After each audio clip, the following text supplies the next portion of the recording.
des citoyens pour construire le nouveau projet municipal, comme les 10 ateliers citoyens qui sont prévus, un projet municipal, aussi pour savoir quelle ville nous voulons. Cette question sera discutée. Alors, nous sommes là ensemble, on va dire jusqu'à 21h30, on n'est pas à 5 minutes près, mais vers 21h30, autour de 2 thèmes. Vous le savez, puisque vous êtes là, donc je ne vous apprends rien, mais l'emploi et le commerce. Alors, cet atelier, comme tous les ateliers, à l'invitation de Patrick Jarry, est l'occasion d'échanger sur les projets de Nanterre et aussi sur la question « Quelle ville nous voulons ?» Alors, je vous invite tous, avant de commencer les échanges, avant même de commencer la présentation de l'atelier, je vous invite tous à laisser vos contacts. Des feuilles circulent, c'est ça, hein, des feuilles circulent, laissez vos contacts. Je précise que toutes les propositions, les remarques, attentes, idées, justifications vont être recensées et un mail sera envoyé à chacun d'entre vous, à chaque présent de ce soir. Alors, pour commencer, entrez, vous n'avez encore rien loupé. Entrez, installez-vous. Il y a des places ici. Oui, c'est peut-être plus pratique de sortir des chaises. Bien, on va attendre une poignée de secondes. Tout le monde s'installe.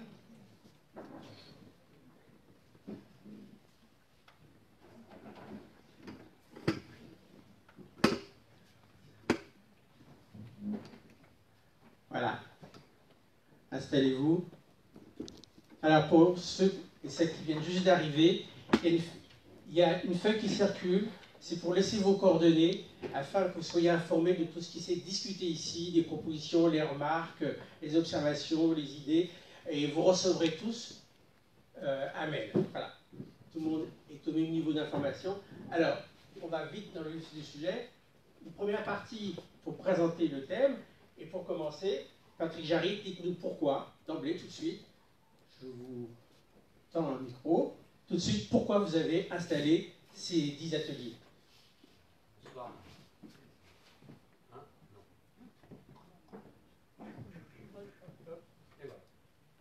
1, 2. Donc ça marche. Donc bonsoir à toutes et à tous. Alors, il y en a quelques-uns d'entre vous qui ont déjà participé à d'autres ateliers, donc vous connaissez le sens. Je vois aussi beaucoup de visages pour la première fois. Donc tout à l'heure, Jamel Absi l'a dit, c'est donc essayer d'imaginer le projet pour Nanterre demain. Pour nous, la question des engagements et du programme est une question essentielle, puisque, comme vous le savez, ou en tout cas je veux vous le redire, la force de l'équipe que je dirige ces dernières années, c'est d'avoir tenu 96-97% des engagements que nous avions pris. Je dis 96-97 parce que dans le comptage, il y en a qui sont en cours, est-ce qu'ils seront complètement réalisés avant l'élection du 15 mars, mais voilà, on est dans cet ordre-là. Et évidemment, tout au long de ces dernières années, on s'est évertué à faire ça, tenir les engagements que nous avions pris.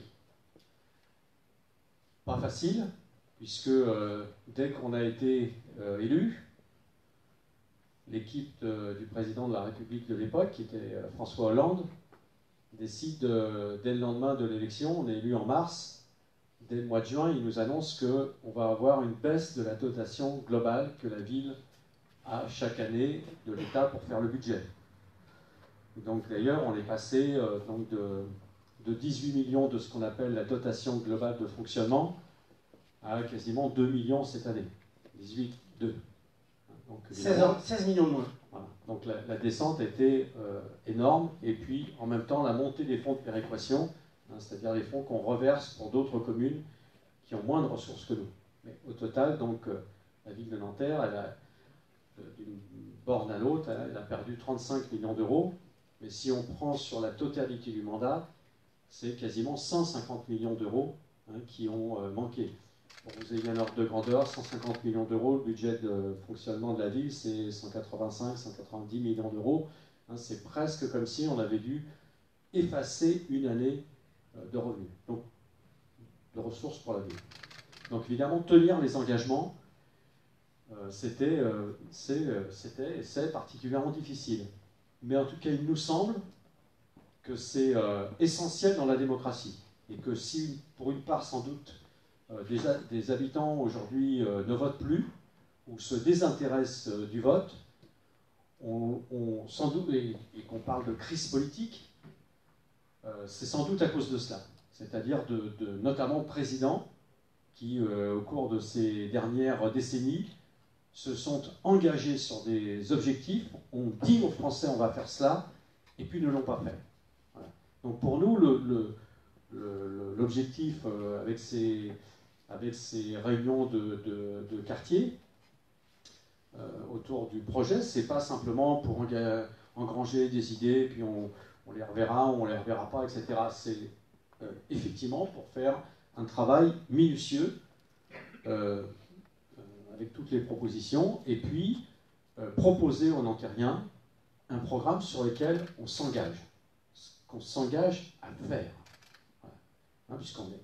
Ça, c'est la question tout à fait importante. Donc, alors en même temps, évidemment, on pense que, bien sûr, avec pas mal des élus de l'équipe municipale qui sont dans la salle, bien sûr, on vous connaît, on connaît beaucoup d'entre vous, on connaît Nanterre. Tout au long de ce mandat, on a tenu des réunions dans à peu près tous les endroits. On a même fait parfois des réunions d'appartements. Je suis allé moi-même chez les gens. Voilà. Mais c'est important que ce qu'on retient pour la prochaine période, si évidemment on est élu, on les bâtit ensemble. Hein, puisque nous, on peut parfois percevoir, penser que c'est ça un peu qui vous préoccupe le plus, et puis que finalement, eh bien, c'est pas tout à fait la même chose. Voilà. Donc, c'est un moment important. C'est un moment important, et on pense évidemment qu'on est plus intelligent à beaucoup qu'à quelques-uns. Voilà. C'est pas quelques-uns dans une pièce toute noire qu'on peut faire, qu'on peut choisir un projet pour Nanterre. Voilà. Je pense qu'on est plus intelligent quand des tas de gens, aussi divers que vous êtes dans la salle, réfléchissent. Alors, on a décidé de faire une réunion par quartier. Il y en aura donc minimum 10. Oui. S'il s'avère qu'il faut en faire une de plus parce qu'il y a un sujet ou un thème ou une idée sur laquelle il faudra revenir, on fera 11e. Mais en tout cas, il y en aura minimum une par quartier, parce qu'on sait que Nanterre, c'est à la fois une ville unique, et puis c'est en même temps une ville de quartier. Et donc, il n'y a pas de projet possible sans associer tous les quartiers de la ville. Donc, c'est ce qu'on va faire. Avec des réunions de quartier où il y a chaque fois des thèmes. Ah oui, il y a chaque fois des thèmes, puisque, évidemment, l'action de la ville, c'est multiple. Évidemment, il y a de multiples préoccupations. Et évidemment, on sait qu'une des préoccupations importantes des habitants, c'est la question de l'emploi. Avec beaucoup d'entreprises, mais Rachid Taïeb va vous dire ça, qui sont sur le territoire de Nanterre, mais en même temps aussi beaucoup de gens qui sont demandeurs d'emploi, des jeunes qui ne comprennent pas toujours, qui se demandent pourquoi ils n'arrivent pas à trouver un emploi alors qu'il y a toutes ces choses, et puis le commerce, parce que évidemment ça donne un dynamisme dans le quartier, y compris ce quartier dans lequel on est. Il y a quelques années, il n'y avait aucun commerce, quasiment aucun commerce. Aujourd'hui, dans le haut de la rue Sadi Carnot, il y en a un certain nombre.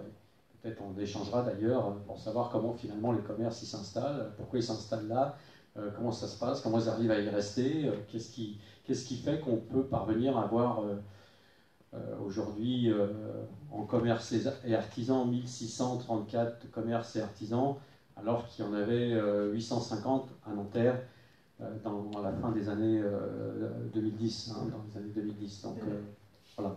Je vous laisse. Merci. Alors, je ne vais pas lui faire. Oui. Juste avant de poursuivre, les quelques personnes qui sont debout, vous avez des places ici si vous voulez. On vous laisse le temps de traverser. Voilà. Alors, oui, justement, Rachid Taïeb, bonsoir.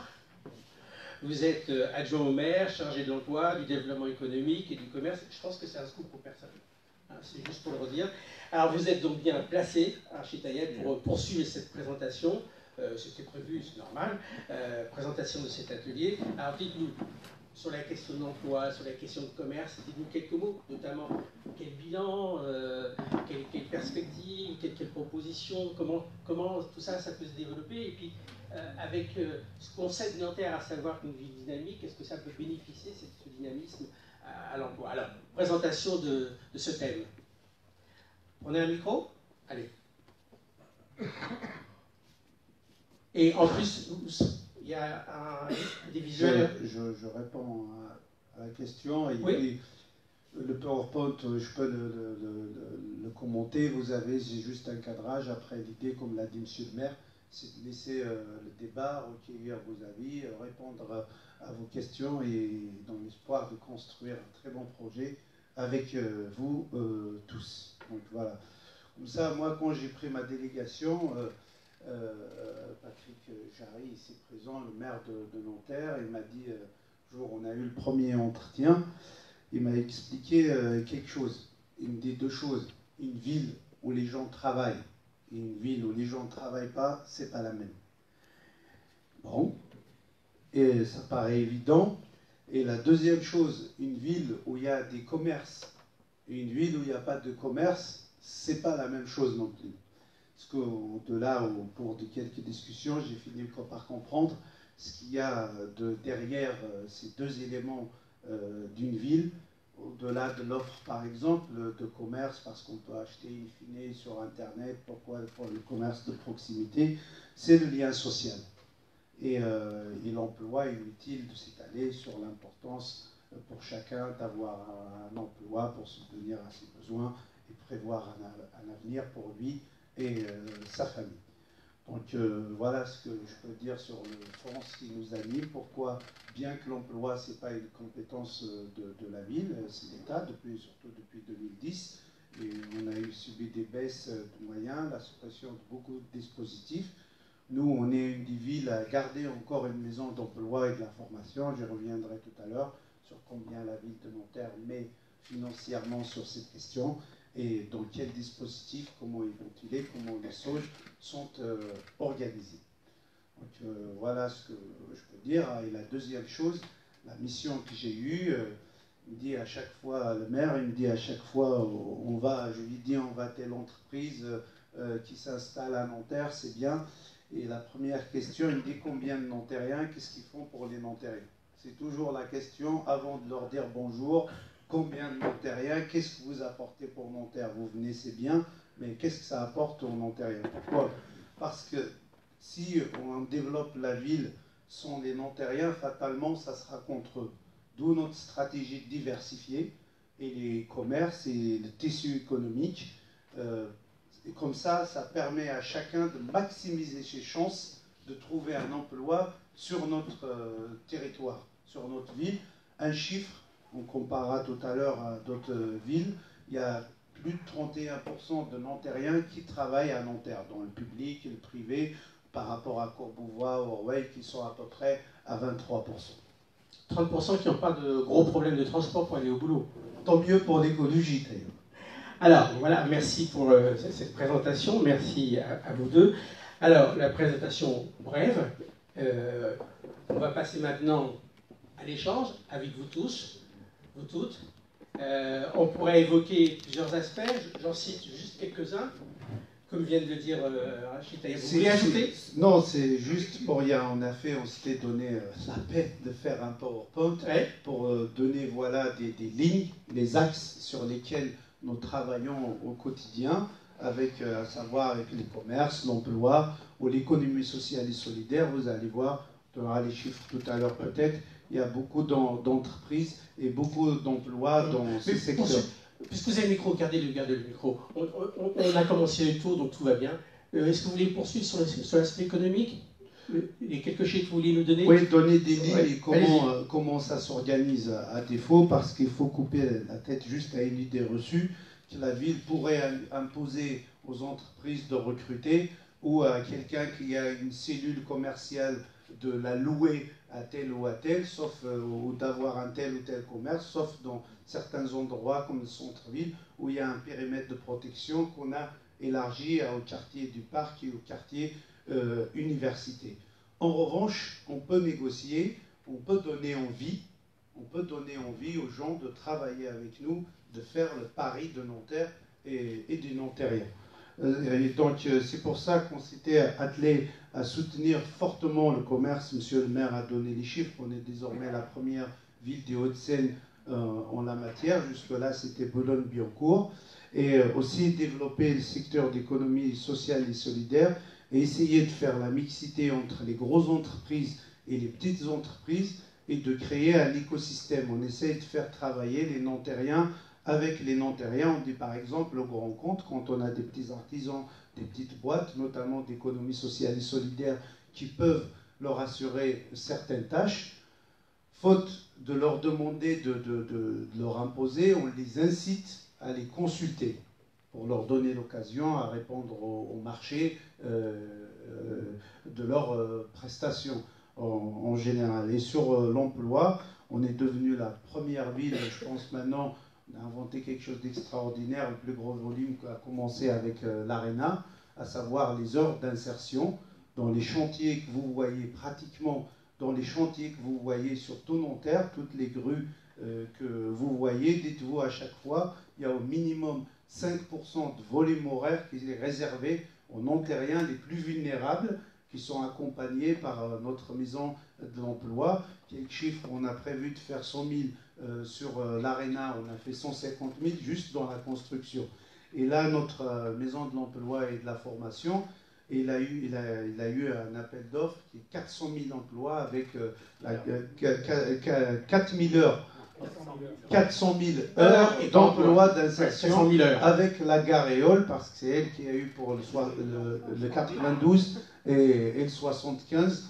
Donc il y a beaucoup d'emplois et on a fait évoluer ça ces dernières années pour que les femmes puissent bénéficier de ces heures d'insertion, les handicapés, et pour les jeunes, on essaye de doubler ça d'une formation. Parce qu'un jeune qui reste à un chantier comme l'ARENA, c'est 3 ans, de chantier, 4 ans, c'est le temps d'un BTS. Donc on demande aux entreprises qui ont besoin d'ailleurs, parce que ça leur permet, c'est le meilleur moyen pour eux de recruter, parce qu'un jeune, après une fois, il a un diplôme dans les métiers de bâtiment ou de bouche, il trouverait des boulots et il aura besoin de personnes normalement. Donc voilà quelques chiffres. Après, s'il y a des questions sur comment concrètement... On vous retrouve au débat. Concrètement, on peut monter un commerce à Nanterre. Bien, merci. On va maintenant passer au débat. Si des gens veulent intervenir tout de suite, je disais que j'avais quelques questions, mais tout le monde en a. Par exemple, a été évoqué, je vois déjà que des mains se lèvent, a été évoqué la possibilité que des emplois créés à Nanterre soient pour des Nanterriens. Eh bien, on va demander comment faire, comment ça se fait. C'est bien d'avoir la préoccupation, mais comment ça se fait? Et est-ce que vous avez des résultats? Donc, il faudra demander ça. Et comment on peut améliorer ces résultats? Il y a d'autres questions. Est-ce que la ville peut soutenir les commerces de proximité? Est-ce que la ville peut aussi soutenir les entreprises qui se créent? Bon, il y a plein d'autres questions, mais je suis trop bavard. Il y a déjà des mains qui se lèvent. Alors, il y a une main là-bas. Voilà. Je vous ai vu, hein. Là, je vous ai vu. Bonsoir. J'ai vu que vous alliez beaucoup créer d'entreprises dans tout ce qui est industrie, artisanat, etc. Et une étude dit que dans 2030, 85% des métiers n'existent pas encore. Ma question, c'est comment on accompagne les Nanterriens, jeunes et moins jeunes, à s'adapter à ces nouveaux métiers, notamment liés au numérique, au digital, etc. Il faut absolument accompagner ces personnes, car la concurrence n'est plus que locale, elle est maintenant mondiale. Oui. Deuxième question, c'est que... Deux questions. Oui. Excusez-moi. Oui. Donc moi je travaille à l'Institut Ben Badis, donc sur l'avenue Clémenceau. Je suis bénévole, pardon, mais je travaille en bénévole. Et on est un peu inquiet au niveau de l'emploi pour toutes les femmes voilées. C'est-à-dire que l'ambiance actuellement, elle est assez compliquée pour les musulmans en France. on pousse à la délation des gens parce qu'ils se radicaliseraient s'ils ont une barbe, s'ils ont une pratique dans le ramadan, plein de choses assez délirantes comme ça. Du coup, comment les politiques peuvent nous aider à calmer le jeu de ces sujets-là et garantir l'emploi pour tous et toutes, et pas pousser les gens à rester à la maison sans rien faire. Merci. Alors, l'accompagnement pour les emplois qu'on n'a pas encore en place et la question d'accompagner contre les discriminations. Est-ce qu'il y a d'autres questions? Madame, vous aviez une question? Non? D'accord, c'est possible. Alors, le jeune homme. Oui, bonjour. Bonjour. Oui, bonjour, Thierry, Génération Dentaire. Deux questions. Déjà... Alors, tout de suite, vous me dites deux questions. Très bien. Il n'y a pas de problème. Non, non, vous allez poser. Si tout le monde en pose deux, ça va être difficile. Mais non, au-delà de ça, vous posez autant de questions que vous voulez. Mais c'est pas seulement pour des questions. Si vous avez une réaction par rapport à une question qui a été donnée, vous voulez donner votre avis, ou vous êtes venu ici pour faire une suggestion, surtout ne vous privez pas. Ayez en tête que c'est aussi un débat pour construire un projet. Là, je vous écoute. Oui, merci. Il y a de nombreux locaux tertiaires vacants à Nanterre, oui, pendant parfois plusieurs années, soit parce que ces locaux sont fragmentés, oui, soit parce que le propriétaire ne veut pas faire des travaux bien que le bâti soit ancien, ou alors que ces locaux sont un peu difficiles d'accès pour ses salariés. Une entreprise qui s'implante, c'est des revenus pour la commune. Que pourrait-on faire pour réduire le temps de vacances dans les locaux tertiaires? Ça, c'est une question précise. Et la deuxième? La deuxième, il y a des formes d'entreprises innovantes qui existent à Nanterre. Oui. On pense à la ressourcerie, où la mairie a fortement aidé à la mise en place d'un plan de sauvetage récemment. On pense au site qui accueille les startups sur l'alimentaire. Aussi au Fab Lab, qui tourne, mais quand même avec des difficultés pour boucler le budget pour payer le loyer tous les mois. Comment est-ce possible d'aider ces entreprises collaboratives, non seulement à vivre, mais en plus à se développer parce qu'elles ont plein d'idées. On vous a compris, deux questions précises. Encore une fois, est-ce qu'il y a des réactions aux questions qui viennent de se poser? Est-ce qu'il y a des avis? Est-ce qu'il y a des gens qui voudraient dire à propos de telle question, ben voilà mon point de vue, ou une proposition? Il y a un monsieur qui veut parler là. Oui. Son voisin. Normalement, on a une règle, c'est un homme, une femme. Normalement, on a une règle, c'est la parité absolue dans les prises de parole. Allez. Donc, madame. Écoutez, moi je me présente. Moi je voulais juste réagir par rapport à... Ils ont dit que les jeunes, ils ont des ouvertures assez faciles. Non, assez faciles. Je ne suis pas d'accord avec ça parce que moi j'ai mon fils qui se bat pour trouver un emploi. Malheureusement, on lui ferme les portes. Pourtant, il a été meilleur apprenti de France et ça n'empêche pas. Et j'aimerais bien savoir pourquoi. Alors je me pose la question parce qu'il s'appelle Mohamed. Est-ce que c'est de la discrimination ou pas? Parce qu'il y a d'autres amis qui sont sortis du lycée avec lui, ils ont réussi à obtenir un emploi, et le mien, pas du tout. Et pourtant, il est sorti meilleur apprenti. Et ça me pose vraiment...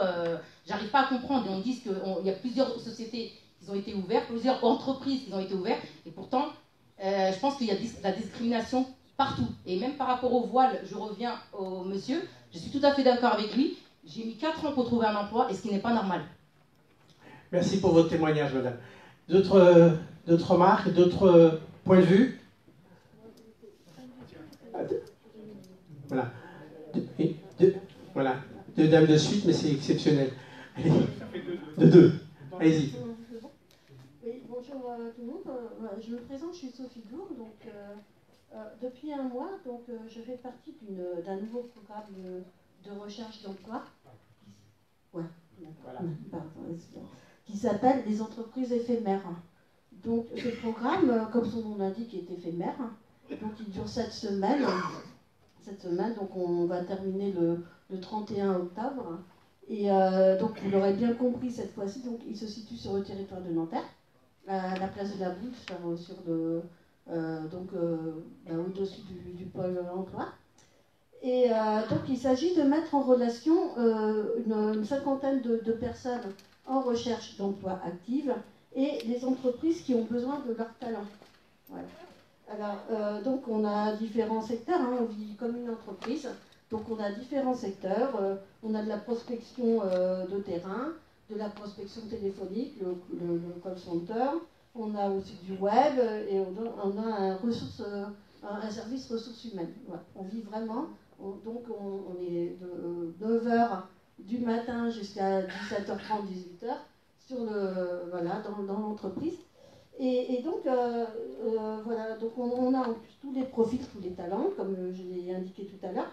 Et grâce à ce dispositif, on a déjà une dizaine de personnes qui ont trouvé un travail. Et donc, alors, attendez, parce que j'ai un peu perdu le truc. Et voilà, s'il y a ici des entrepreneurs qui ont besoin de nous, voilà, qui ont besoin de trouver, voilà. Vous proposez de mettre en relation des demandeurs et des entreprises. Tout à fait.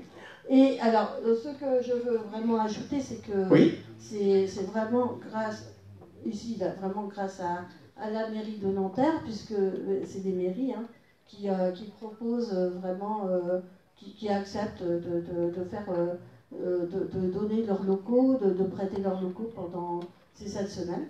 Donc voilà, je voulais aussi vraiment insister sur le fait que c'est vraiment un travail, une relation vraiment, une relation qui est vraiment donnant-donnant. L'entreprise de Nanterre, la mairie de Nanterre nous propose, nous a vraiment accepté. Et là, donc, le maire de Nanterre est venu avec Rachid Taïeb d'ailleurs, et avec Gilles. Donc, ils sont venus mardi dernier. Et c'est vraiment un travail donnant-donnant. Et là, tous les coachs qu'on a vus, qui nous ont vu après, nous ont dit que c'est vraiment génial parce que voilà, y a vraiment eu, depuis le début, une vraie relation entre la mairie et il y a vraiment eu un vrai partenariat. Voilà. Merci pour vos témoignages et on va poursuivre de ce côté-là. Ah, okay. Merci pour ce témoignage et bonne poursuite.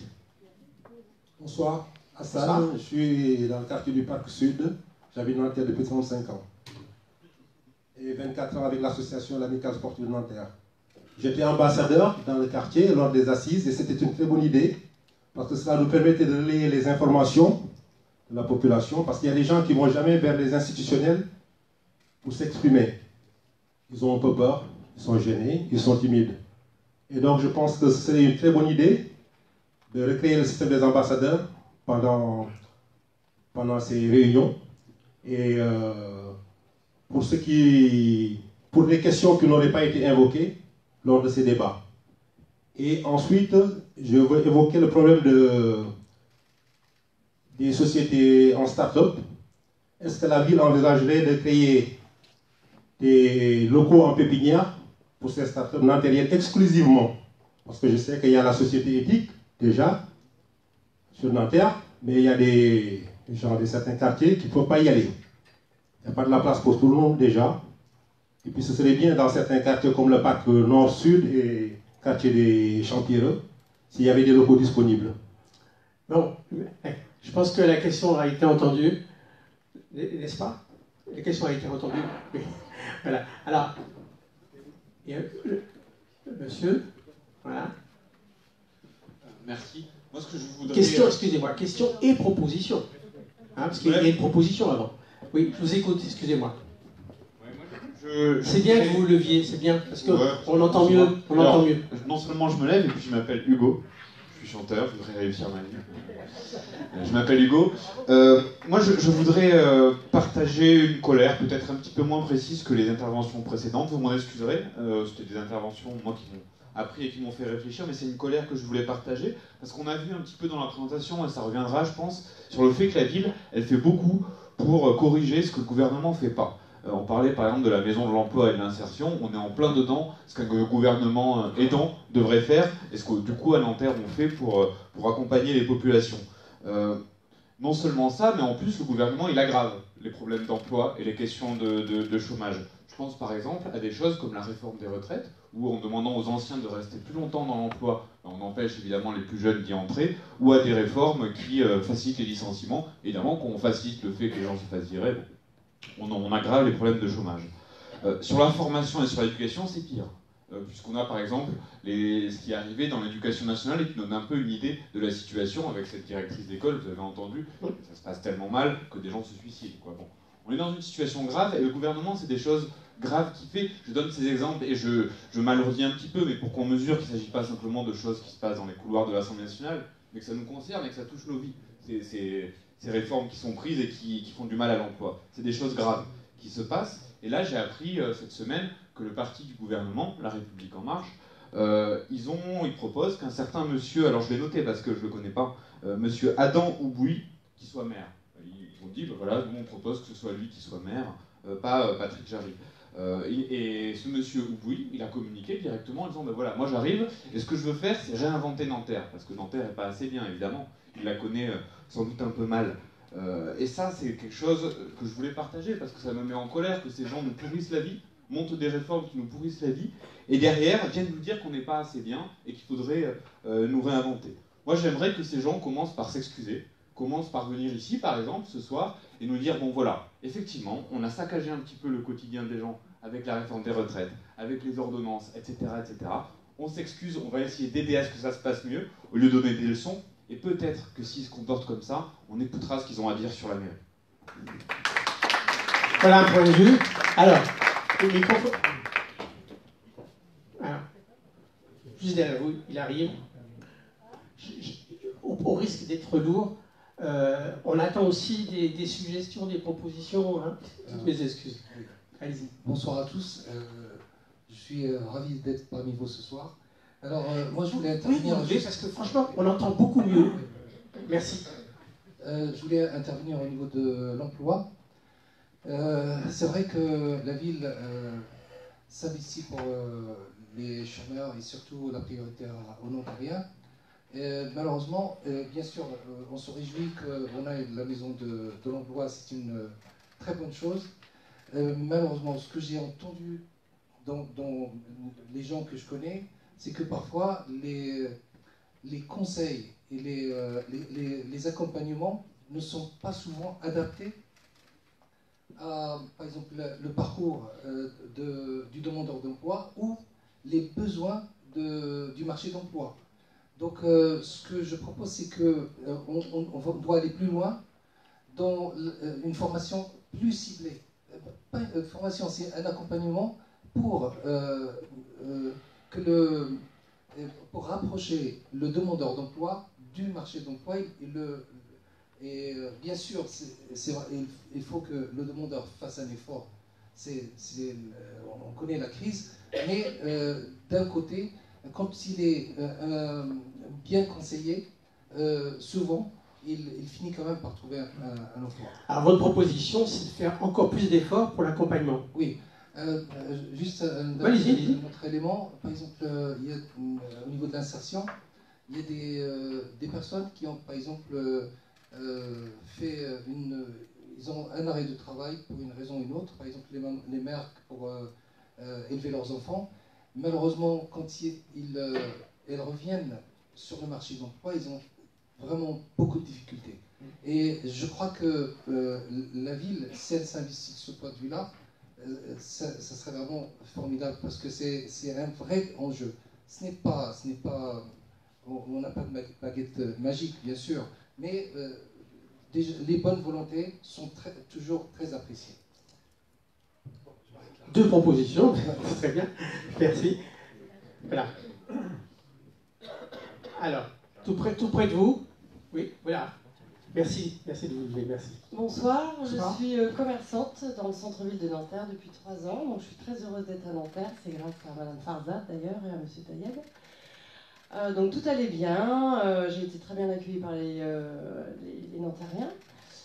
Mais depuis quelques mois, on voit nos places de stationnement, de livraison qui sont un petit peu, qui sont supprimées au profit de places pour les vélos. Donc ça, moi je suis très contente, hein, je suis aussi en vélo. Mais là, pour les motos, donc là, depuis septembre, il y a une 30aine de places de motos qui ont été mises à la place des places de livraison et des places de stationnement. Et donc, comment faire pour être livré? Voilà, moi c'est ma grande question, parce que mon livreur n'a plus de place. C'est précis. Il est obligé de s'arrêter, ça klaxonne. Moi, c'est très compliqué pour être livré, donc ça me prend au moins 10 minutes. Pardon. Donc ça gêne tout le monde, il y a des klaxons, ça embête les riverains, ça embête les personnes qui sont sur la place en terrasse, puisque je suis place Gabriel Péry. Donc ça, c'est vraiment un enjeu, et j'aimerais trouver une solution avec la mairie. On a envoyé des courriers, pour le moment on n'a pas eu de réponse, mais j'ai toujours bon espoir. Et ma deuxième question, c'est la végétalisation du centre-ville. Il n'y a pas une fleur, il n'y a pas une plante verte, il n'y a pas un arbre. De la rue Henri Barbus à la fin de la rue Maurice Thorez. Or, on sait très bien, oui le parc, mais dans la rue il n'y a rien.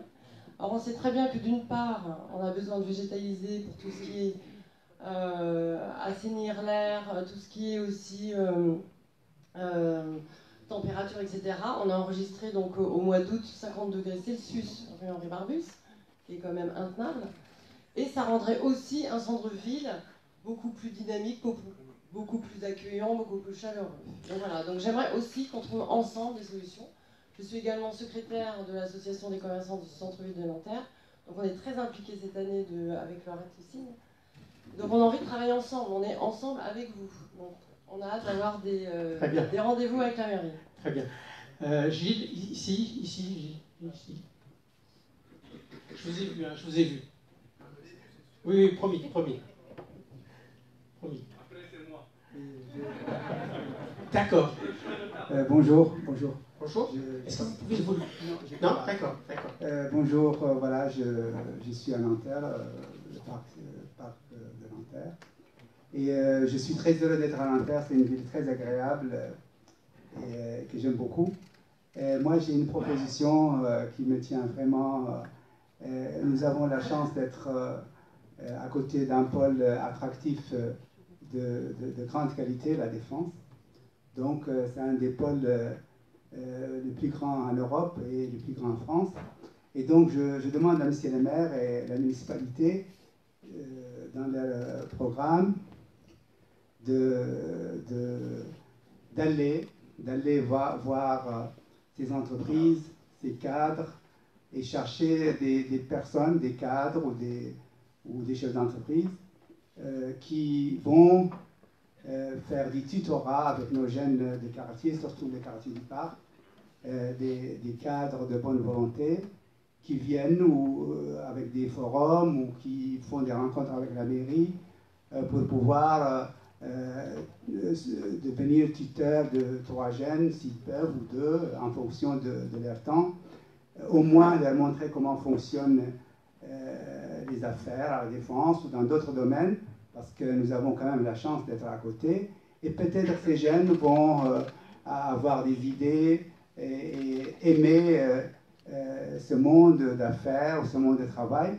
Et aussi, peut-être aussi pour les moments, comme il a parlé des moments qui font une pause pour élever leurs enfants.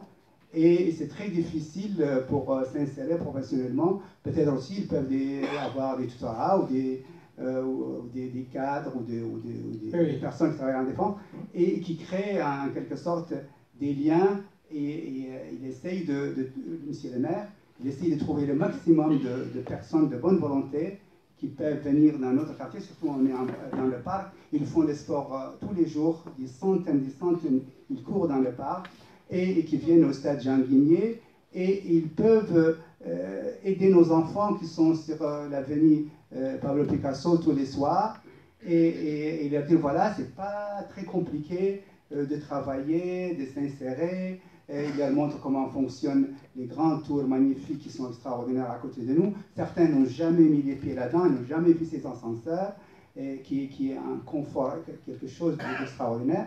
Et ça, monsieur le maire, il peut attirer des personnes de bonne volonté, des gens. Il y en a aussi, il y en a certainement qui regardent nos tours comme ça, avec des fenêtres comme ça, exotiques, et qui peuvent faire quelque chose pour nous. Et pour les moments qui sont là aussi, et qui veulent s'insérer dans le commerce, dans l'artisanat ou autre chose. Merci beaucoup pour vos propositions. Alors, les deux que j'ai vus, monsieur, que j'ai vu.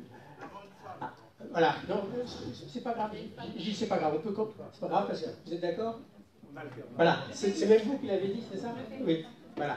Bonsoir à tous. Bonsoir. Moi, je suis Mademoiselle Boukalfi, donc ça fait 11 ans que j'habite sur Nanterre, hein, donc je suis venue de Paris. Je travaille aussi également à Nanterre dans le domaine de la santé publique. Et ce qui m'interpelle en fait sur Nanterre, et ce qu'on s'aperçoit, c'est qu'il y a énormément de difficultés à voir ou trouver un médecin généraliste, parce que généralement les généralistes maintenant ne prennent que les habitués et refusent la nouvelle population. On s'aperçoit aussi qu'il y a 3 centres de santé, un au centre, un au Pablo Picasso et un au Pâquerette, et qu'il est très difficile d'avoir un rendez-vous, d'avoir une place en urgence. Et je me pose la question en me disant que dans les centres parisiens, certes la population est beaucoup plus grosse, certes il y a énormément de centres de santé, mais il y a des rendez-vous sans... Bon, voilà, on peut se déplacer sans avoir de rendez-vous. Alors moi ma question elle est la suivante. Qu'est-ce que vous proposez en fait pour les Nantériens?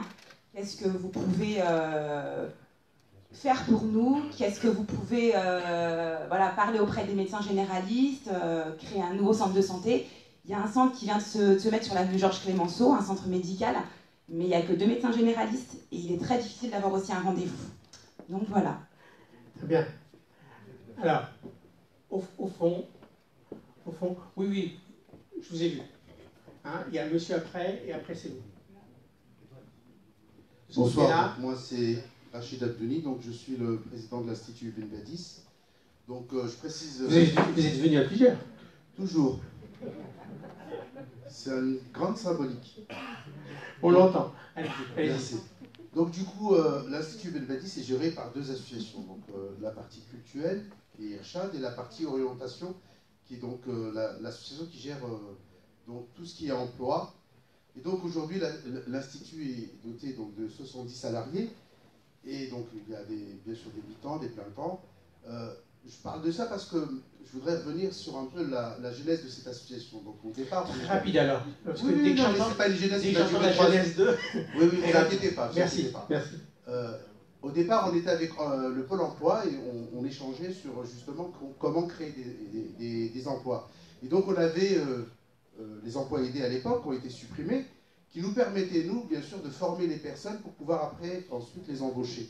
Donc cette grande difficulté, malheureusement, elle existe aujourd'hui, c'est-à-dire qu'ils ont même été enlevés, ils vont se faire enlever aussi, malheureusement, sur les écoles. Donc de plus en plus, le gouvernement n'aide pas justement les localités à pouvoir créer ces genres d'emplois. Oui. La deuxième chose, c'est qu'il y a une grande difficulté aujourd'hui à trouver des emplois bien spécifiques, puisque l'Institut Ibn Badis est doté d'une école élémentaire, collège et lycée, et donc on doit avoir des professeurs tels profs de musique, profs de maths, et de plus en plus, je pense que l'éducation nationale rencontre les mêmes difficultés.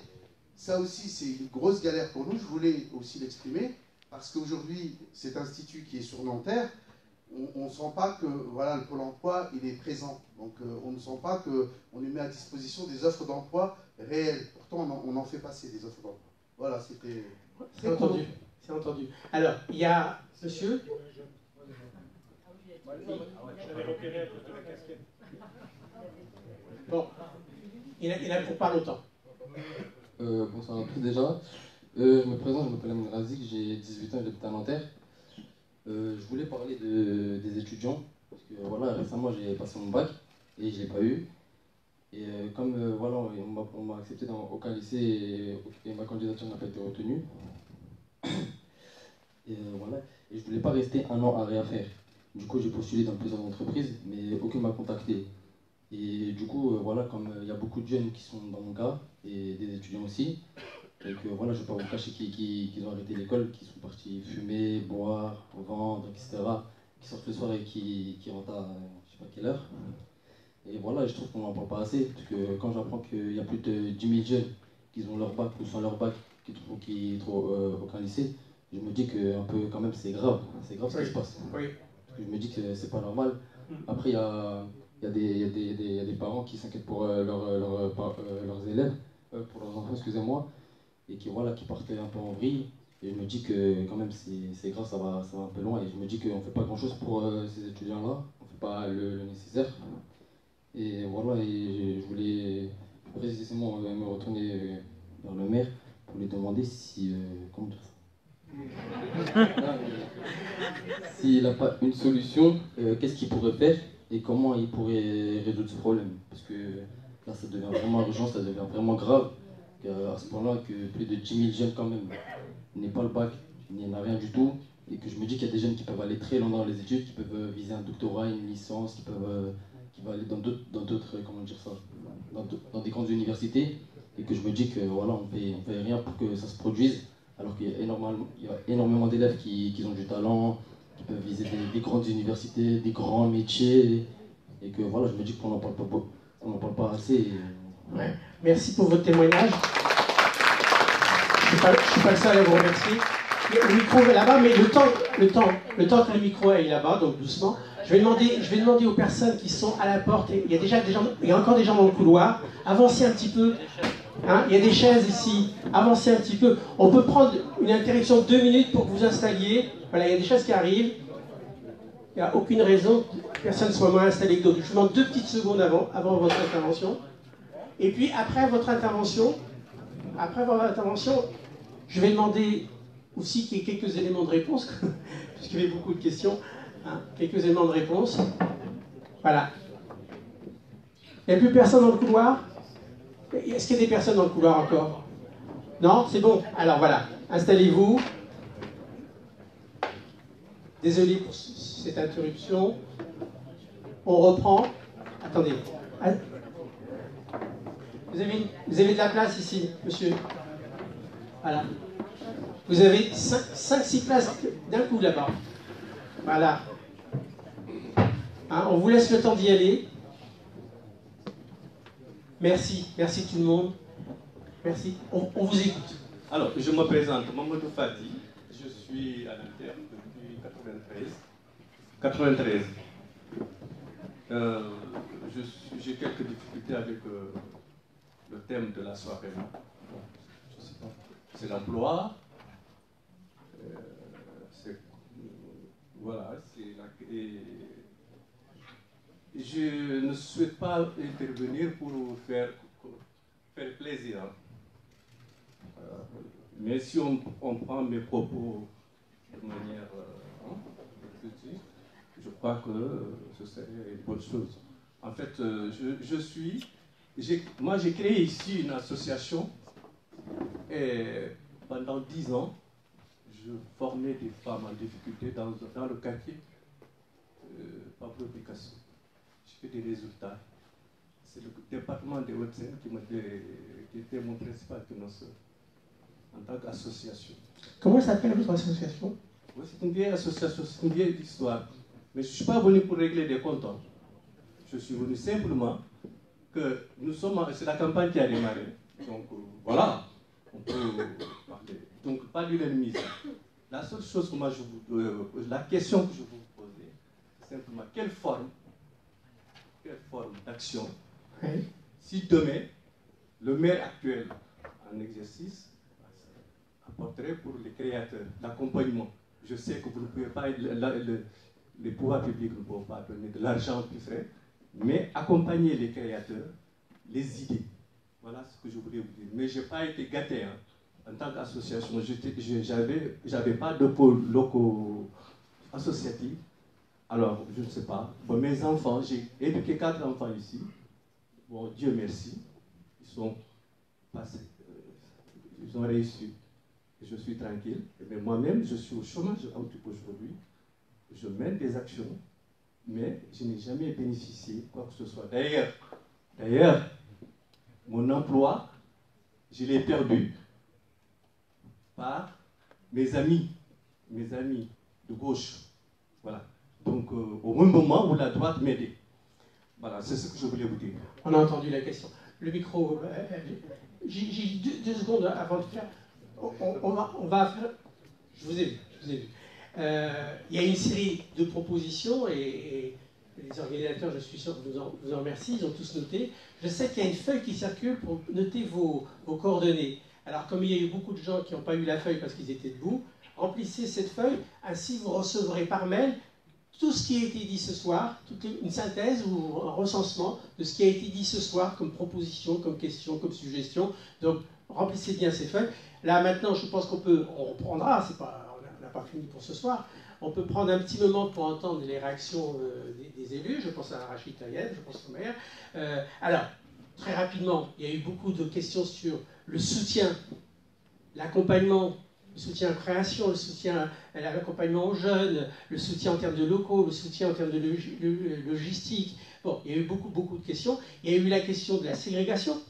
Il y a eu la question aussi comment on prépare aux métiers qui ne sont pas encore arrivés, comment on pourra s'adapter, comment ne pas découvrir au dernier moment qu'on est à la traîne. Hein, je résume très rapidement votre question. Voilà, ça fait une série. Je ne demande pas de répondre à toutes, mais est-ce qu'il y a quelques éléments de réponse? Et on poursuit. Oui, Rachid. Mais si vous voulez répondre, vous. Non, je ne réponds pas, j'ai juste une contribution. Allez-y.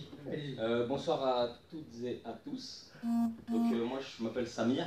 Je suis conseiller municipal en charge d'animation du conseil de quartier du Parc Sud. C'est long.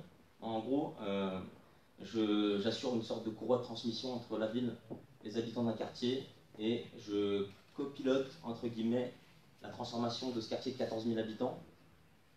Je vais vous parler de quelque chose d'intéressant ce soir qu'on a fait avec Samia et des jeunes, mais rapidement, d'abord sur le quartier du Parc Sud,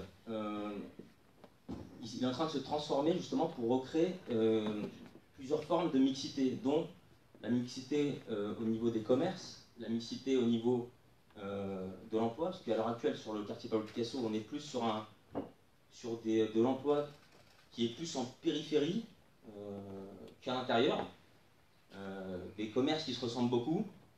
Donc il y a un véritable enjeu à ce niveau-là. Il y a le sujet de la mixité sociale, il y a le sujet de la santé, où il y a l'arrivée en plus du pôle actuel d'un autre pôle de santé au niveau des Touraillots. Il y a un centre culturel, mais ça on en parlera à une autre occasion.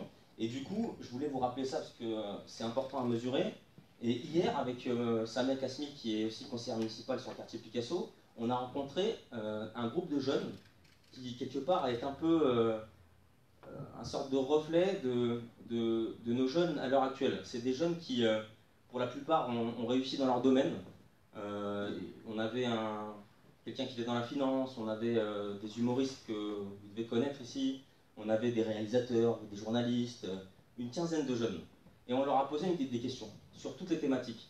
Et il y a plusieurs jeunes qui ont, à un moment donné, proposé des pistes sur le sujet de l'emploi, de la formation, du commerce, exactement.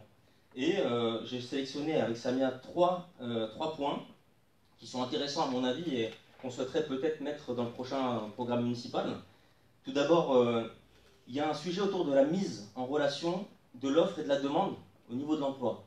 Rachid, il a parlé de Pôle emploi qui fait son travail. Il faut aussi rappeler que c'est une fonction de l'État que de s'occuper du sujet de l'emploi, mais la ville, à son niveau, essaie d'impulser une dynamique et de l'améliorer. Et du coup, c'est comment on pourrait améliorer, parce qu'il y a déjà une plateforme que Rachid a commencé à élaborer avec ses services, mais comment on pourrait l'améliorer? Il y a 96 000 emplois, il y a 96 000 habitants. On sait que la loi, on ne peut pas fermer les frontières de Nanterre, mais comment on peut améliorer ça? Avec la défense, un pôle économique à 5 minutes du quartier Picasso. Le second point, c'est est-ce qu'il n'y aurait pas un outil à développer autour de la création d'entreprise? Ville. Il y a des outils, on a parlé de la MEF tout à l'heure, mais est-ce que c'est suffisant? Est-ce qu'il ne faudrait pas les re-questionner? Ça, c'est ces jeunes qui parlent de ça. Il y a un troisième point, autour du public 18-25 ans, qui souvent, quand ils sortent de l'école ou quand ils abandonnent en cours de route leur formation, se retrouvent un peu laissés à eux-mêmes.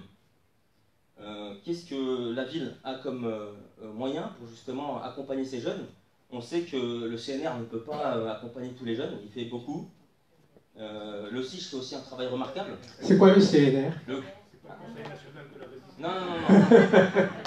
Alors c'est le contrat notariat de réussite, excusez-moi. Voilà. Qui justement accompagnait beaucoup de jeunes justement dans cette direction-là, mais on sait très bien que c'est pas possible d'accompagner tous les jeunes Nanterre avec ça. Le CIJ, pareil, il fait un boulot remarquable, mais il y a des limites à un moment donné. Donc c'est re-questionner ça. Est-ce qu'il ne faudrait pas re-questionner la MEF? Est-ce qu'il ne faudrait pas développer un outil municipal autour de ça? Et il y a le sujet de la médiation. on a des médiateurs qui font aussi un très bon boulot. D'ailleurs, on a Jamel Attala qui est responsable de la médiation de nuit, qui est présent. Et justement, le travail qu'ils font, ils vont à la rencontre souvent d'un public jeune, qui est un peu laissé, qui est un peu seul comme ça le soir par groupe. Ils ont un vrai lien avec eux, les médiateurs. C'est comment on pourrait peut-être améliorer la formation des médiateurs, les renforcer, et quelque part, pour qu'ils soient une sorte de rotule entre ce contact avec les jeunes et un accompagnement ou une orientation avec ce qui existe dans la ville, parce qu'on n'est pas forcément au courant de tout. Donc voilà 3 points qui ont été évoqués hier. Merci beaucoup. Ces jeunes sont bousculants. Hein. Très bien, merci. Alors, Rachid Taïeb, on prend quelques minutes, pas beaucoup, une petite poignée de minutes. Comptez sur moi pour regarder le... Ça va être dur de répondre à tout, mais moi je suis très très heureux et des vraies questions auxquelles, pour certaines, on n'a pas... En tout cas, j'ai pas de réponse parce que ça ne relève pas de la municipalité, ou peut-être parce que c'est nouveau et tout, on va travailler ces pistes. Donc je commence par la dernière parce qu'il a dit Samir. Il y a des outils pour faire l'accompagnement des créateurs d'entreprises. On en a accompagné pas mal ces dernières années à Nanterre. D'ailleurs, si vous voulez faire un sondage, quand vous passez au Petit Nanterre, par exemple, dans les commerces, est-ce que vous êtes demandé quand vous achetez votre baguette, est-ce que vous êtes nantérien? Un peu partout, là où vous voyez des commerces, à chaque fois, il y a des Nantériens qui en bénéficient, surtout quand il s'agit il y a des grosses opérations, on a plus de marge de manœuvre. L'accompagnement, les médiateurs, ils ont un rôle important. Parce qu'on a un problème, il y a des dispositifs des fois, on met des choses en place, mais le problème, c'est de déplacer, par exemple, un jeune d'un quartier à une mission locale. Et c'est les médiateurs de nuit, c'est pour ça qu'on a mis des salles ressources dans les quartiers, pour faire un prêterie quand ils reçoivent les gens, surtout pour les plus vulnérables, et pour mieux les orienter vers les gens qui sont spécialisés. Parce qu'accompagner les gens, c'est un métier. Pour la création Samir, ça a commencé avec... le dispositif coup de pouce qu'on avait mis lors de la CMV. Il y a d'autres aussi dispositifs comme Hauts-de-Seine, HDSI, Hauts-de-Seine Initiative qui accorde des subventions. On a récupéré une pépinière d'entreprises dans les villes avoisinantes. Franchement, ils n'étaient pas trop chauds, mais on a poussé à la faire pour la garder, où il y a des ateliers et des bureaux pour les jeunes entreprises. Et derrière, on essaye de les accompagner avec nos moyens, quand même, parce qu'on n'est pas étoffé pour, ce n'est pas une compétence de la ville. Et accompagner une entreprise pour se créer ou s'agrandir, c'est une vraie compétence. Il y a un cadre juridique, il faut voir la banque, il faut avoir tout ça. Et c'est pour le moment, avec nos modestes moyens et le développement local, surtout sa responsable qui est ici présente, Madame Farzad, on fait ça au quotidien. Pour la rencontre, on a fait la plateforme dont il a parlé Samir un instant. Je rappelle que c'était une proposition, si ma mémoire est bonne, des jeunes du chemin de Lille, quand on faisait ça pendant le mandat, pour préparer le programme 2014-2020. Je m'en souviens, moi. Nous l'avons tenu. Après, on a regardé, on a mis du temps parce que tel qu'ils l'ont présenté, et ça, un outil, et c'est un outil de solidarité. Maintenant, il est presque opérationnel. On a demandé à toutes les entreprises de Nanterre de poser en priorité leur offre d'emploi sur notre plateforme, parce qu'eux aussi, ils ont intérêt à recruter localement s'ils trouvent, voilà, ils ont un intérêt rationnel. Et la deuxième chose, n'importe quel Nantérien qui travaille en dehors de Nanterre, il voit une offre de stage dans sa boîte ou une offre d'emploi, il peut la poster sur cette plateforme.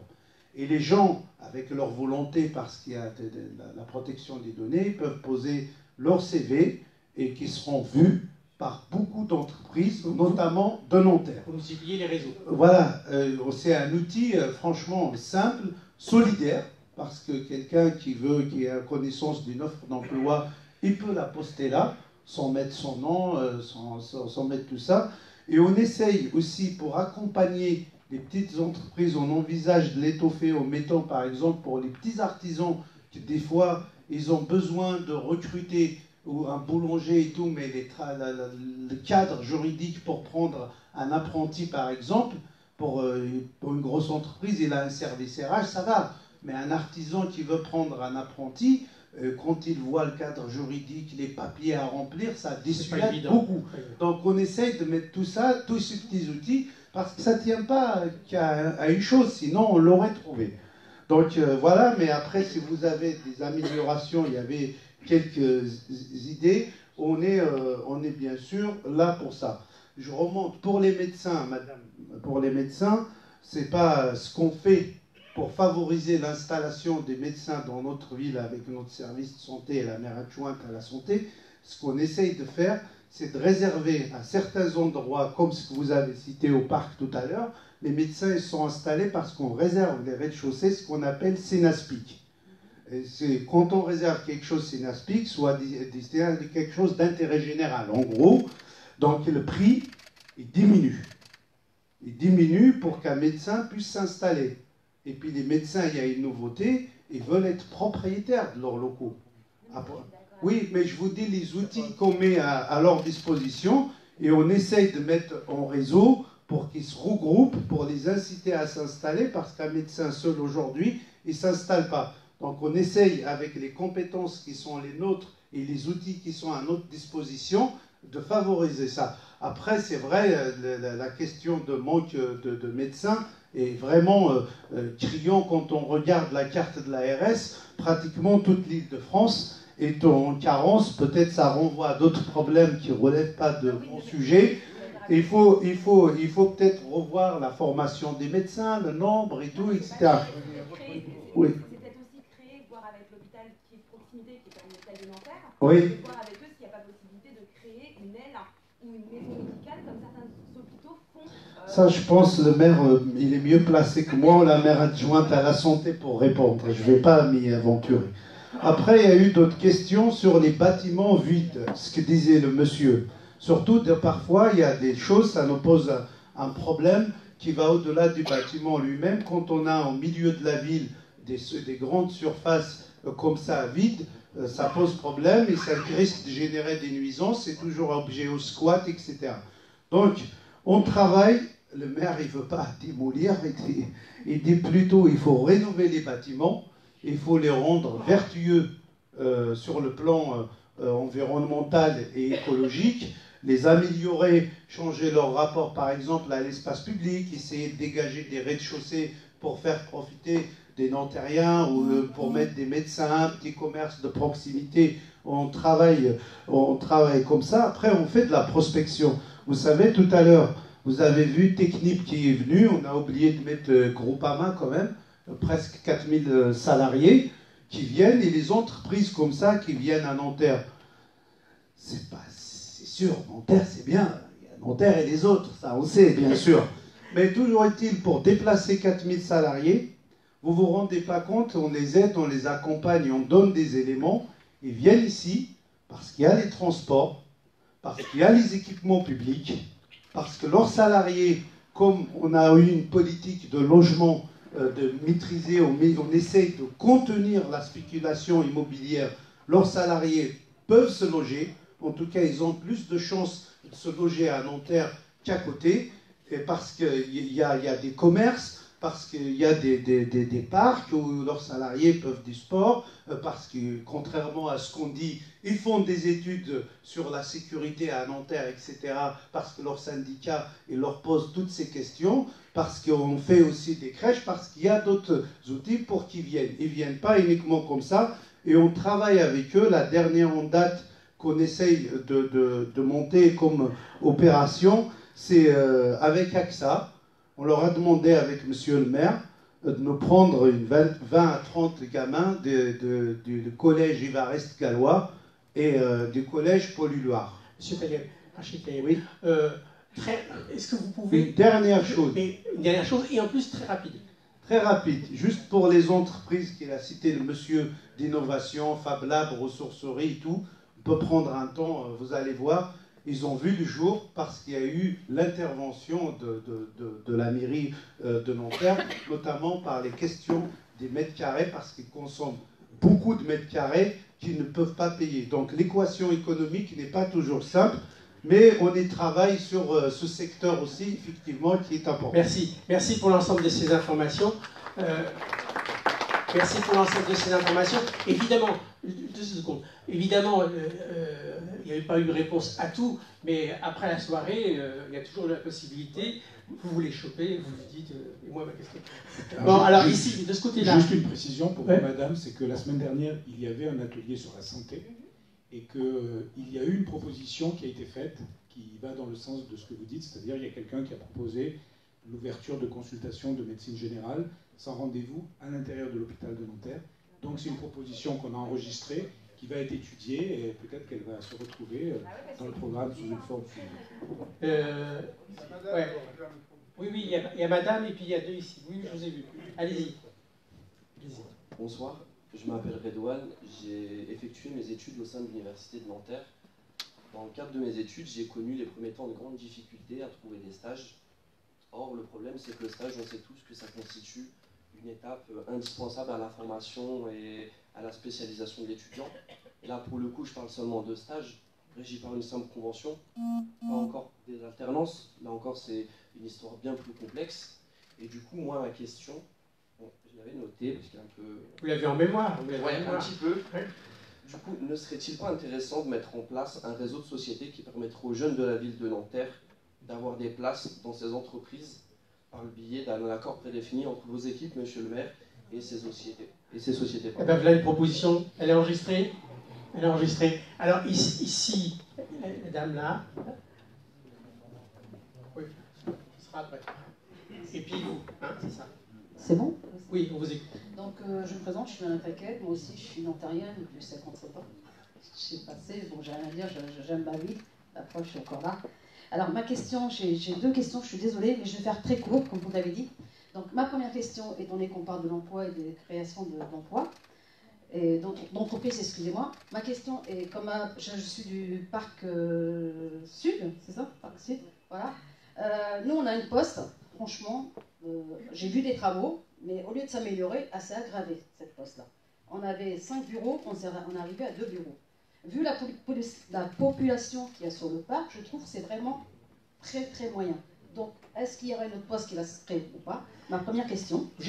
On écoutera la deuxième. Mais sur la première, on va faire un petit exercice ensemble. Vous avez posé votre question, c'est est-ce qu'on peut transformer votre question en proposition? Alors, pour le prochain... ce que j'aimerais, c'est qu'il y ait une poste plus grande sur la vue par Picasso. Voilà. Avec du personnel. Avec du personnel compétent. Et vu la population, franchement, c'est une urgence. Là. Franchement, je vous le dis ça. Eh bien, voilà une proposition enregistrée. Deuxième question. Ma deuxième question. Ou deuxième proposition, directement. Alors, moi, je travaille dans un collège, donc je rencontre pas mal. Je suis agent d'accueil dans un établissement. C'est un collège, comme je dis, à Rouaille. Bon, je suis de Nanterre, mais je travaille à Rouaille. Et je vois énormément de... Je reviens sur une question du jeune qui a parlé tout à l'heure. Effectivement, ceux qui sont en échec, qu'est-ce qui est fait pour eux? Quelle formation est proposée? Quel suivi est proposé aussi? Parce que moi, je vois beaucoup de jeunes de mon quartier, parce que je parle par mal avec les jeunes, qui n'ont pas de diplôme, qui n'ont pas de formation. Qu'est-ce qui est fait pour eux? Moi, je vois dans mon établissement, quand ils vont chercher un emploi, quand ils quittent l'établissement, ben on leur dit, vous avez un diplôme? Ben non, nous, on ne peut pas faire quelque chose pour vous. Voilà, ma question, c'est vraiment, monsieur le maire ainsi que les élus, ma question, c'est ça. J'aimerais vraiment savoir ce qui est fait pour ces jeunes-là, qui sont mis dans la touche. Merci beaucoup. Alors, voilà. Attendez. Il y a vous, je dis pour Gilles, et après ici. Bonsoir, moi je m'appelle Madame Laco, parce que j'ai repris mon nom de jeune fille, parce que tout le monde a du mal à la voir, mais bon. Moi je vais juste rebondir sur la question de Madame concernant les médecins. Il faut dire que les centres de santé à Nanterre n'est plus ce que c'était. Il y a mauvais accueil téléphonique, vous êtes expédié à toute vitesse. Je dis qu'il y a du boulot, soit, mais c'est le minimum d'accueillir, même s'il n'y a pas de médecin de rendez-vous. Ça, c'est un travail à faire sur un principe, sur beaucoup de services de la ville. Quand on téléphone, on est éjecté, ou voilà, et puis on les entend, ils n'ont même pas raccroché qu'ils en vont balader. Voilà. Ensuite, j'aurais une question. On a parlé d'emploi, on a parlé de création, tout ça, mais il y a des auto-entrepreneurs. Je suis à Nanterre, il y en a beaucoup. Et qu'est-ce qu'on fait pour ces auto-entrepreneurs qui peuvent créer des emplois? Parce que dans tout, à l'heure actuelle, il faut dire que le but du gouvernement et des entreprises, c'est de faire des contrats précaires. Vaut mieux avoir à travailler 2-3 employeurs au lieu de rien faire.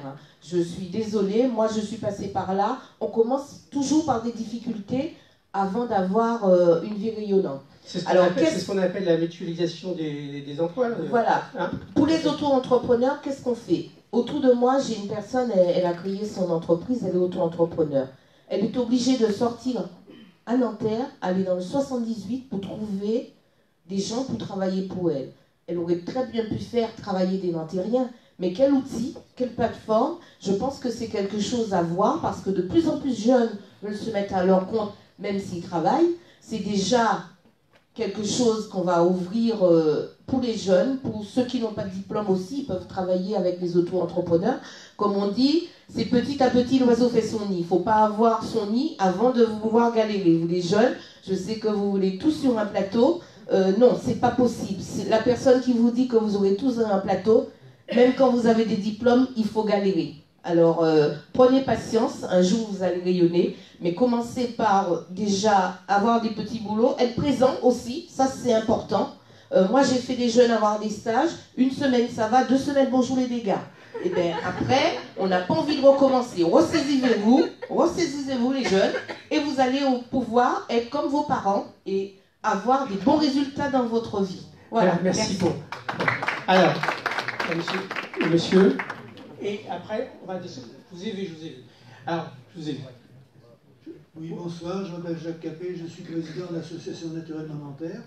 J'ai participé au précédent atelier la semaine dernière au Vieux-Pont. J'avais plein de questions à poser et je me suis mal débrouillé. Encore un peu plus près le micro. Je me suis mal débrouillé dans la liste des questions que j'avais posées. J'ai gardé pour la fin celle qui en fait aurait dû être la première parce que c'était la plus urgente. C'était pour annoncer que aujourd'hui, 18 octobre, c'était le dernier jour pour l'enquête publique sur le tramway. Vous savez que dans une dizaine d'années, il y aura un tramway qui arrivera jusqu'à la mairie de Nanterre et dans 13 ans jusqu'à la Malmaison. Et donc, c'est trop tard. Si vous n'avez pas saisi l'occasion pour donner votre avis sur ce projet, et notamment sur ce qui concerne les abattages d'arbres, parce qu'il y en a beaucoup, il y a plusieurs centaines d'arbres qui vont être abattus tout au long de cette ligne, entre le petit Nanterre et puis qui pourrait, oui. Alors, dans la contribution de notre association, bien entendu, on a fortement insisté là-dessus. Il y a d'autres points aussi. Bon, je ne vais pas entrer dans les détails, puisque ce n'est pas vraiment le sujet. Mais cet après-midi, quand j'ai rencontré le commissaire enquêteur, il m'a dit, parce que j'ai posé des questions, ce qui avait été remis, etc., il m'a dit que la mairie de Nanterre avait déposé une contribution et que, notamment, elle parlait des arbres. Donc, je pense que M. le maire pourra nous dire ce qu'il en est de sa contribution. Voilà, c'était le point rappel sur la semaine dernière. Deuxième point, alors là c'est à titre personnel, c'est sur le commerce. J'étais à une réunion syndicale ce matin et il se trouve que les gens se sont mis à parler de la situation au Petit Nanterre et notamment de la fermeture de la supérette qui existait. Alors moi, j'étais pas au courant, je n'avais pas remarqué, je ne suis pas souvent là, mais je n'avais pas remarqué. Mais ça m'a ramené... Le micro. Ça m'a ramené sur 2 autres suppressions de commerce. Celle de Casino dans le quartier des provinces françaises, de l'université. Et puis, dans mon quartier, au chemin de Lille, le centre commercial qui est en reconstruction. Et pour le moment, il n'y a plus rien de ce qu'il y avait avant, à part la pharmacie, ce qui est déjà pas mal, mais enfin bon. Alors, j'aurais aimé avoir quelques précisions. Pourquoi des commerces ferment?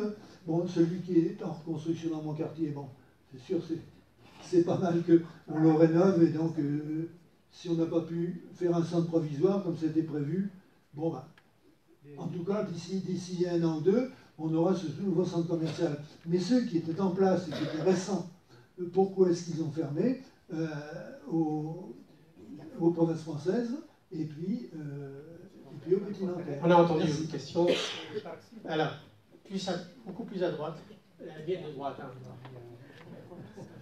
Voilà. Il y en a 2 qui veulent intervenir, non? Non, 1, d'accord. Alors bonsoir à tous, donc je suis M. Tazir, donc bénévole à l'Institut Ben Badis. Oui, on sait que vous êtes venus nombreux. Oui, on est venus très nombreux. et aussi gérant d'entreprise au quartier Pablo Picasso. Alors moi je voudrais faire un petit constat en forme de critique à la municipalité, puisque comme vous le savez, il y a un projet d'expropriation sur plusieurs bâtiments pour un chantier de projet national, donc c'est un projet national. Simplement, moi je travaille dans un métier de bouche, de restauration, et on nous a fait comprendre officieusement que voilà, la restauration était pas très bien vue. La restauration, en quelque sorte communautaire, puisque c'est un quartier très communautaire par définition, le quartier Pablo Picasso. Donc on est exproprié, on passe au tribunal, et on n'a aucun suivi derrière de la municipalité pour essayer de replacer les salariés qu'on emploie, puisqu'on emploie 90% de salariés nantériens. Donc ça va dans le sens de la démarche de la mairie. Et pour revenir aussi sur une suggestion du conseil municipal, qui a parlé de lier l'offre et la demande. Je suis désolé, mais les métiers de restauration, n'en déplaise à certains, il y a une demande. Donc quand il y a une demande, voilà. Nous on a réussi à créer de l'emploi avec des nantériens. Je ressens comme en parlant avec d'autres commerçants, je ressens comme un mépris un peu social envers ces métiers-là. Donc je voulais exprimer un peu mon sentiment ce soir.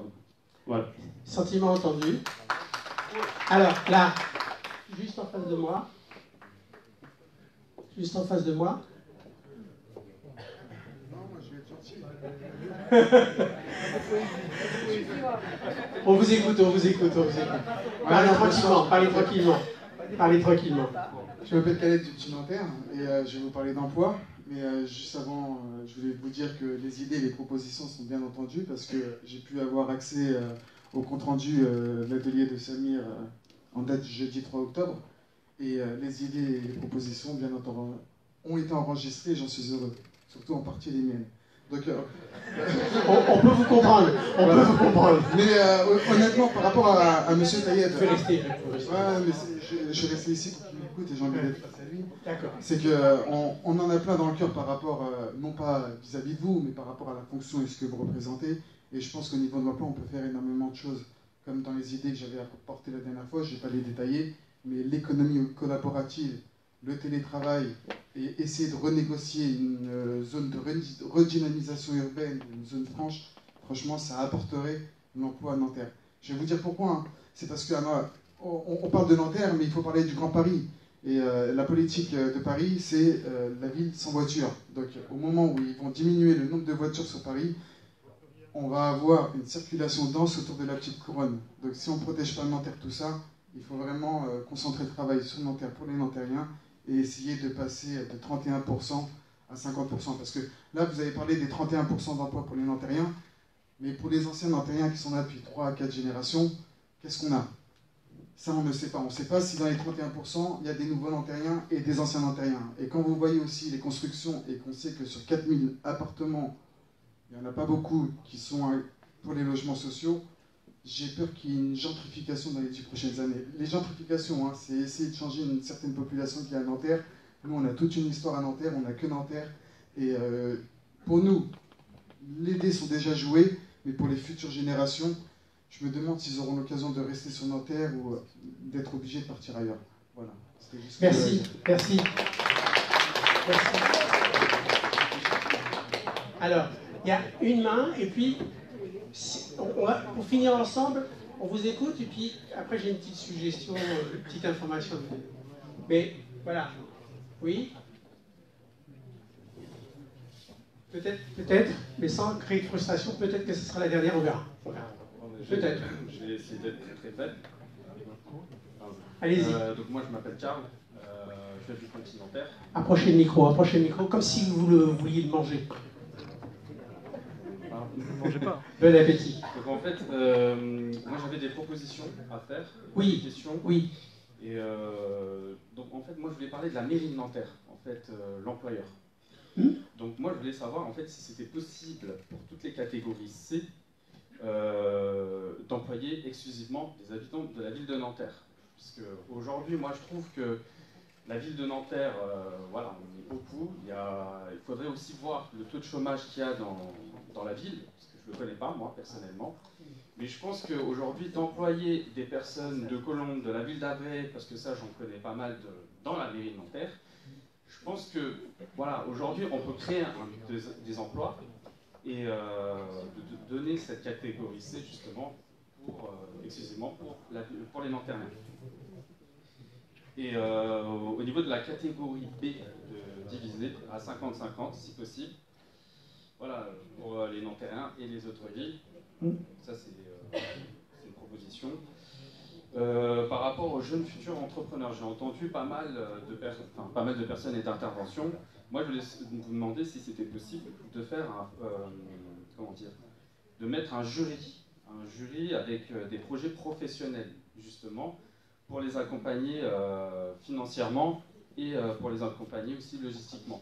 Bon, je pense que ça a déjà été débattu, je pense, tout à l'heure. Oui. Désolé, j'étais venu Non, en je ne suis retard. pas désolé. C'est... Après, on a parlé aussi de la... Excusez-moi, je vous interromps 2 secondes. C'est quoi ce jury? Il aura jugé quoi? Il est composé... C'est pour être plus clair. Composition de professionnels, en fait, justement, qui qui examinent des projets professionnels pour s'installer à Nanterre et surtout pour les Nanterrains. Créer de l'emploi et... Voilà. Et qui donnent leur avis. C'est ça, et de leur donner aussi une aide financière ou logistique. Et j'ai aussi compris aussi qu'il y a une plateforme, en fait, pour les offres d'emploi. Il y a un magazine, tout le monde sait, c'est Nanterre Info. Moi, je me suis dit, pourquoi pas mettre aussi des offres d'emploi aussi sur Nanterre Info. Tout le monde le lit. Enfin, tout le monde. La plupart le lisent. Hein. Et je pense que c'est beaucoup plus facile, en fait, de recevoir sur sa boîte aux lettres. Et aussi sur l'ère du numérique, de créer un compte Instagram, justement, parce qu'il n'y a pas de compte Instagram sur la ville de Nanterre. Enfin, du moins, je ne l'ai pas vu. Et de mettre aussi des propositions d'emploi. Voilà. Très bien, merci beaucoup. Voilà. J'ai cru que vous aviez levé la main. Non. Bien. Écoutez, il y a une... C'est juste pour me contredire, mais vous avez raison. Là, bien. Levez-vous, si vous pouvez. Voilà. Je m'appelle Brigitte, j'habite au Petit Nanterre. Et quand je suis arrivée au Petit Nanterre, j'étais très contente d'y arriver. J'avais un bus devant mon immeuble qui passe plus. Comme je ne conduis pas, c'était bien pratique. Mais enfin, c'est pas grave, maintenant je traverse la cité à côté et c'est très bien comme ça. Mais par contre, effectivement, on a un problème au niveau des commerces et au niveau des banques, on va dire. Parler de la poste. Mais bon, il n'y a pas de distributeur de la même façon. Il n'y a pas de distributeur aux provinces françaises. Depuis la rénovation, il y avait BNP Paribas auparavant. Et, il n'y a plus de distributeur, donc dès qu'on veut acheter un petit truc, je sais bien qu'on n'est pas à l'ère du billet, mais à l'ère de la carte bleue. Mais moi, j'aime bien mes billets. Et alors, je suis quand même un peu jeune encore, mais il y a quand même beaucoup de papy et mamie ne voyaient aucune discrimination là-dedans, hein, qui fonctionnent encore avec la monnaie, quoi. Et donc, il faut vraiment remettre un accès aux billets. Merci pour ce remarque. Alors, monsieur le maire, je vois que vous êtes prêt à intervenir, à dire quelques mots sur ces échanges, ces propositions, ces questions. Et après, autant vous le dire tout de suite, après j'aurai une question.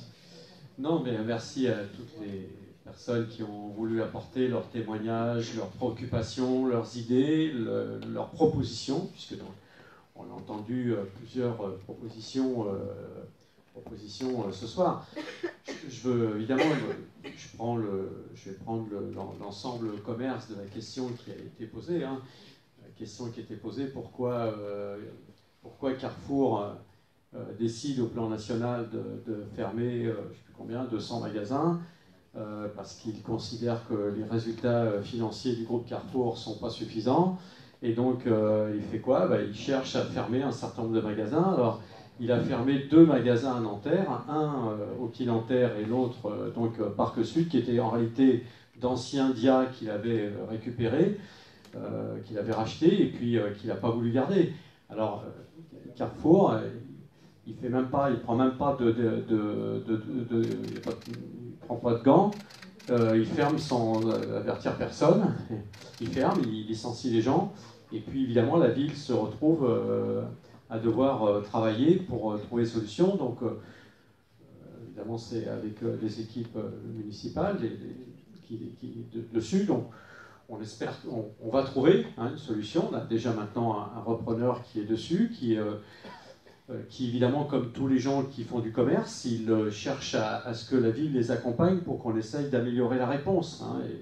Alors notamment, par exemple, quand c'est dans le quartier Picasso, au centre commercial, le repreneur, il nous dit il faut que j'ai des places, il faut qu'il y ait des places accessibles, des places de stationnement accessibles pour le commerce, puisque il n'y a pas de commerce sans des places un peu accessibles, notamment pour les supermarchés, puisque forcément une partie des gens viennent comme ça, donc on travaille, mais ça mènera par exemple avec l'ensemble des élus, on va installer sur l'avenue Pablo Picasso, là, sur le petit parking, là où les gens appellent ça la place d'Alger, là, on va, on l'appelle comme ça, peut-être un jour on la baptisera comme ça, mais ça s'appelle la place d'Alger. Donc on va essayer d'installer un espace de stationnement payant au moment de son ouverture, pour que les voitures tournent, parce que le problème des endroits des stationnements, c'est que les gens ils laissent leur voiture la journée, le soir c'est pas de problème, chacun peut se garer dessus, mais dans la journée il faut pouvoir accéder. Donc le commerce a beaucoup à voir, ces questions-là. Maintenant, et puis au Petit Nanterre, bon, les choses vont avancer, il veut y compris agrandir le commerce, donc agrandir pour avoir une plus grande capacité, donc ça va dans le bon sens, y compris parce que les commerces moins qualitatifs ou moins utiles qui sont dessus. Ce qui est sûr, c'est que cette question du commerce, mais Rachid l'a dit tout à l'heure, mais elle nous préoccupe partout. Si vous voulez bien regarder le nombre d'endroits où il y a des commerces aujourd'hui où il n'y en avait pas avant, voilà. C'est pas sans poser de difficultés, parce qu'y compris on en installe au pied des immeubles. Alors on ne peut pas installer n'importe quel type de commerce au pied d'un immeuble. Et notamment les aspects de restauration rapide qui forcément créent au pied d'un immeuble beaucoup de flux, beaucoup de gens qui viennent, etc. etc.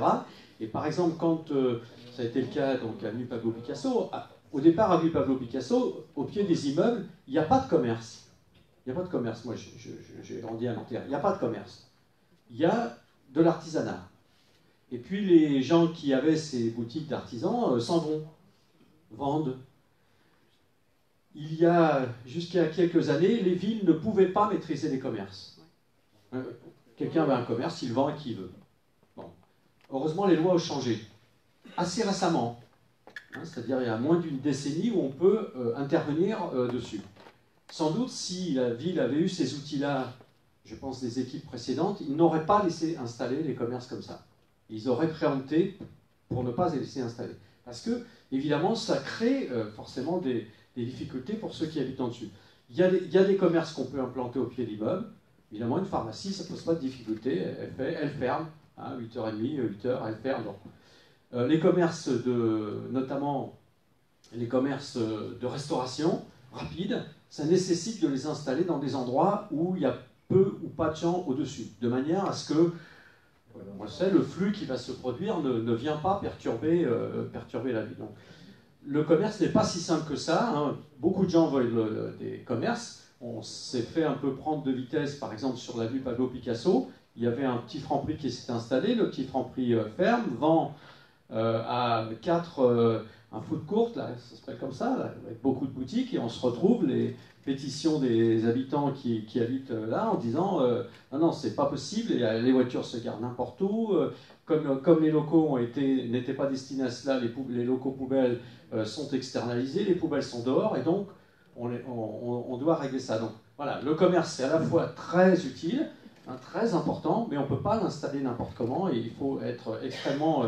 attentif à ça, mais je crois que dans la dernière décennie, on a accru de manière très importante le nombre de commerces, et quand on dit Nanterre est devenue la première ville en nombre de commerces et d'artisans des Hauts-de-Seine, dans son histoire, ça ne lui est jamais arrivé.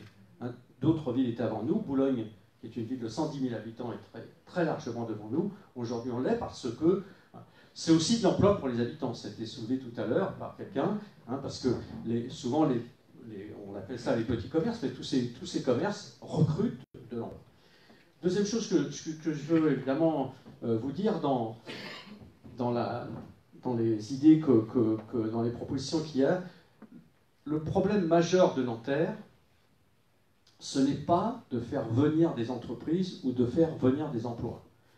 Aujourd'hui, à Nanterre, il y a près de 100 000 emplois. C'est-à-dire que, tout à l'heure, on a dit, je ne sais plus qui a dit, on ne peut pas fermer les frontières, mais sur le territoire de Nanterre, si on ramène à ceux qui travaillent, hein, puisque quand on dit 96 000 habitants, il y a tous ceux qui sont à la retraite et il y a tous les enfants. En réalité, les gens qui sont en âge de travailler et qui veulent travailler, c'est à peu près 45-46 000 personnes. Ça veut dire qu'en réalité, il y a 2 emplois par habitant. C'est quasiment unique en France. Il n'y a quasiment pas d'autres endroits en France où il y a autant d'emplois que ça. Alors, évidemment, on aurait pu laisser se tertiariser totalement l'emploi, hein, puisque la demande de venir installer des emplois tertiaires est très importante. Il y a des projets qu'on n'a pas pris à Nanterre. Par exemple, je vais vous faire une révélation, SFR voulait venir installer son siège social à Nanterre, sur 150 000 m². On lui a dit on ne peut pas. On n'a pas 150 000 m² et on pense qu'il y a une part des terrains qu'on a, on ne veut pas que ça soit que de l'emploi tertiaire. Il est allé s'installer à Saint-Denis, puis j'ai appris qu'il allait repartir. Parce qu'en plus, les entreprises, parfois, elles viennent, mais elles repartent aussi. Non, ce qu'on s'est évertué à faire sur 15, 20, 30 ans, hein, parce que c'est des équipes successives, on a travaillé l'idée que Nanterre ne soit pas qu'une ville tertiaire. Et donc Nanterre, aujourd'hui, la qualité de ses emplois, c'est qu'elle a une diversité d'emplois. Elle peut répondre à toutes les catégories d'emplois, qu'ils soient de services, qu'ils soient de production, qu'ils soient dans des petites entreprises, qu'ils soient dans des grandes entreprises, qu'ils soient dans l'économie sociale et solidaire, ou qu'ils soient dans l'économie, dans les entreprises classiques, donc y compris le petit commerce. La préoccupation majeure de Nanterre, c'est comment faire, comment continuer d'agir, comment ajouter encore des mesures pour que les Nanterriens puissent accéder le plus grand nombre possible aux emplois qu'il y a dans cette ville. En sachant que être une ville très accessible par les transports en commun, c'est bien, mais du coup, tous nos emplois, pour chaque emploi qui se libère à Nanterre, on est en concurrence avec les 12 millions d'habitants de la région Île-de-France. Tout le monde peut venir travailler à Nanterre, quasiment compte tenu des transports en commun. On n'est pas dans une région comme si on était à Angers ou Poitiers. Ceux qui viennent trouver de l'emploi, c'est ceux qui habitent un peu dans le secteur. Il y a 12 millions qui regardent, 12 millions de perdieux qui regardent chaque emploi qui se libère à Nanterre. Et donc la question, c'est comment on fait pour qu'un maximum, comment on fait encore un peu plus pour que les emplois qui sont à Nanterre soient accessibles aux Nanterriens. Rachid l'a dit, ça vous paraît simple, mais Nanterre est une des villes d'Île-de-France dans lesquelles le nombre de Nanterriens qui travaillent dans la ville est le plus élevé. Est le plus élevé. Hein, voilà. Donc il y a des choses de fait, mais qu'est-ce qu'on peut encore faire de plus alors? Moi, j'ai entendu un certain nombre de propositions, et je pense qu'elles sont toutes intéressantes, toutes à regarder, toutes à voir. Il faut également que vous sachiez que on n'est pas tout seul des acteurs dedans. Il y a l'État, ça a été dit tout à l'heure, qui est un acteur majeur de l'emploi. Et l'État, il a changé la doctrine. À la fin de l'année, en 2010, il a dit l'acteur de l'accès à l'emploi, celui qui permet l'accès à l'emploi, c'est Pôle emploi. Voilà. Et il a dit, les villes, puisque certaines villes comme nous avaient créé des maisons de l'emploi et de la formation, n'ont plus la compétence, n'ont plus le droit d'avoir des services, puisqu'on embauchait, on avait des gens qu'on employait, n'ont plus la compétence, le droit de s'occuper de l'accès à l'emploi. Du coup, la maison de l'emploi et de la formation, elle a changé de but. Elle s'est concentrée sur l'insertion par l'emploi, c'est-à-dire l'accès à l'emploi de ceux qui en sont le plus éloignés. Alors, c'est qui les plus éloignés? Les jeunes peu qualifiés, c'est les gens qui sont les peu qualifiés, pour qu'ils arrivent à trouver un emploi, il faut arriver à faire un parcours via la mission locale. Les gens qui sont au RSA, une partie des gens qui sont RSA, puisqu'il y a une partie des gens qui sont RSA qui en réalité ont des problèmes de santé, ont des problèmes de ce type qui font que de toute façon, avant de retrouver un emploi, il faut régler tous ces problèmes-là, mais de ceux qui sont assez rapidement employables, et donc tous les gens qui ont insertion. Et donc, on a beaucoup travaillé sur ces questions-là, puisque c'était le seul secteur. C'est pour ça qu'on est arrivé à chaque année 250 000 heures d'insertion, et qu'on a permis à des dizaines de gens de Nanterre de retrouver un processus. Alors, il y a eu d'emploi, il y a eu ce symbole de l'ARENA, puisqu'on avait demandé 110 000 heures d'insertion, on a signé le plus grand contrat en France d'heures d'insertion avec une entreprise privée, et puis on a fait un peu plus que ce qui était l'objectif, et donc on continue dedans. Troisième chose que je veux vous dire, c'est que il ne faut pas qu'on raisonne en l'emploi, il ne faut pas qu'on raisonne simplement en stock. C'est pas tout, parce que ça peut donner l'idée que c'est toujours les mêmes personnes qui sont au chômage. Non, heureusement d'ailleurs, hein. C'est pas toujours les mêmes personnes qui sont au chômage. Je crois qu'on l'avait fait avec le directeur de Pôle emploi. Évidemment qu'on voit, hein, le directeur de Pôle emploi, on a fait le point par exemple dans l'année 2018, il y avait 5200 personnes de Nanterre qui avaient trouvé un emploi. Donc ne croyons pas que c'est un stock. Il y a des gens qui trouvent, puis d'autres qui perdent l'emploi. C'est comme ça que les choses se passent. Alors, se passe donc, nous, notre préoccupation, évidemment, c'est d'intervenir sur partout où on peut, hein, pour faciliter l'accès à l'emploi, l'accompagnement dans toute l'utilisation du dispositif. Dans les questions, c'était notamment question beaucoup... Alors, chez qui le chômage s'est aggravé ces dernières années à Nanterre? Pas chez les jeunes. Hein, contrairement à ce que les gens pensent, le chômage des jeunes à Nanterre a plutôt diminué ces dernières années. Mais chez qui ça s'est aggravé? Les retraités. Hein, les gens qui ont les retraités. Ceux qui sont avant la retraite. Ceux qui ont plus de 50 ans. C'est chez les plus de 50 ans que le chômage s'est aggravé à Nanterre et moins chez les jeunes. Alors, par contre, dans ce que disait tout à l'heure Samir, mais que j'ai entendu aussi chez vous, et sans doute dans les propositions pour les années à venir, enfin, en plus de celles que vous avez avancées, c'est que on a une grosse équipe à la Maison de l'Emploi et de la Formation qui s'appelle la mission locale. Il y a à peu près 22 personnes, hein, qui, normalement, sont là pour accueillir, accompagner l'ensemble des jeunes, en général peu ou un petit peu qualifiés.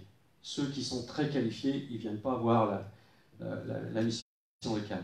Mais ceux qui ont peu ou pas de qualification. Et on sent bien que la mission locale, elle ne peut plus travailler comme elle travaillait ces 10, 15 ou 20 dernières années. Les missions locales ont été créées au milieu des années 80. Et notamment parce que les jeunes, ils ont changé. Et que aujourd'hui, quand on dit à un jeune que... alors tout à l'heure, Madame a dit, il ne faut pas qu'ils soient pressés, mais justement, ils sont pressés. C'est-à-dire aujourd'hui, ils sont dans un monde qui est un peu différent de ce qui était le nôtre. Ils zappent beaucoup, ils vont voir beaucoup de choses vite, tout ça. Voilà. Et les missions locales, que celles de Nanterre, sont un peu bousculées par cela. Et notamment par le fait que les jeunes, quand vous dites à des jeunes, avant de vous trouver un emploi dans une entreprise, il va falloir faire ça, puis ça, puis ça, puis ça, puis ça, il ne revient plus à la mission locale. Voilà, il ne revient plus. Même si pour autant, 50% des jeunes qui poussent la porte de la mission locale trouvent un emploi. 50%. Donc ce n'est pas un endroit où on va pour rien. Mais on sent qu'il y a un besoin, et c'est pas vrai qu'à Nanterre, évidemment il y a des débats avec l'État sur ces questions-là, puisque les missions locales sont financées un tiers par l'État, un tiers par la région, un tiers par la ville. Mais il y a cette idée que les jeunes, ils sont d'accord pour se former, pour améliorer leur formation quand ils sont dans l'entreprise. Et donc, ce qui est en train d'essayer, qu'il faut bouger, c'est que, évidemment, à la mission locale, mais avec les chefs d'entreprise, c'est qu'il faut que les entreprises, elles ouvrent leurs portes, elles prennent les jeunes tels qu'ils sont dans leur formation initiale, et que s'il y a des formations complémentaires, on les mette en place quand ils sont dedans.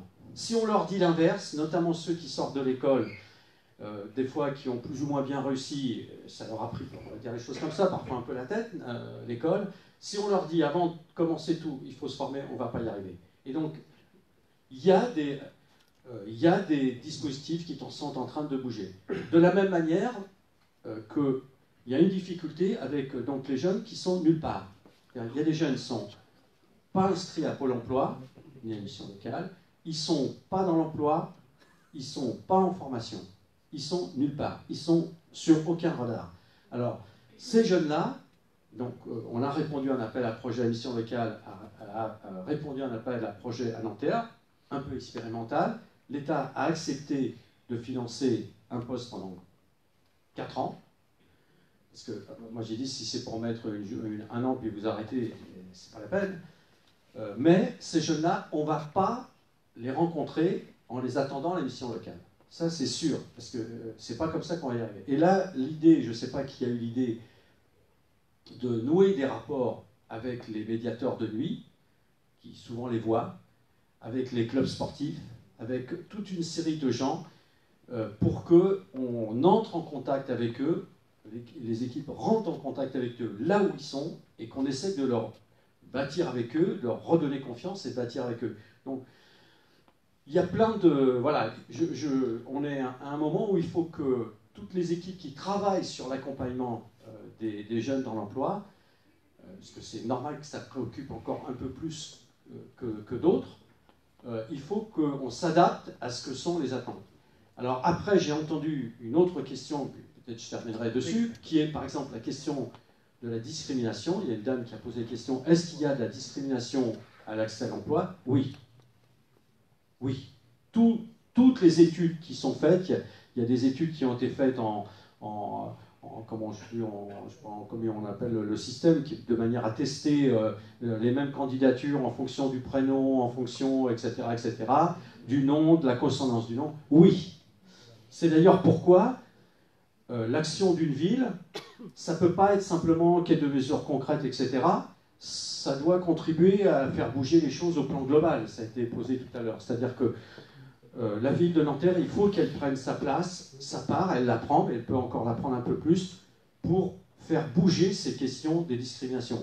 On ne peut pas continuer dans un pays comme la France, ça a été dit par exemple à l'égard des musulmans, il y a les choses comme elles sont, la discrimination, la France, elle ne peut pas continuer comme ça. Et il faut que, de la même manière qu'on mène des initiatives, par exemple contre le glyphosate, donc sans doute on va aller au tribunal. Je suis allé avec le maire de Langouette là, au tribunal à Rennes pour l'accompagner, puisque le préfet l'a mis au tribunal. Je vais y aller aussi, hein, puisqu'on a pris le même arrêté, je vais aller au tribunal. Donc, il faut qu'on continue des actions à mener très fortement sur ces questions de discrimination, parce que c'est clair, il y a des jeunes de Nanterre, il y a des gens de Nanterre qui n'arrivent pas à accéder aux emplois qui sont sur Nanterre ou à la Défense, parce que il y a ces discriminations. Voilà. Et pour les faire reculer, il y a à la fois, évidemment, la ville peut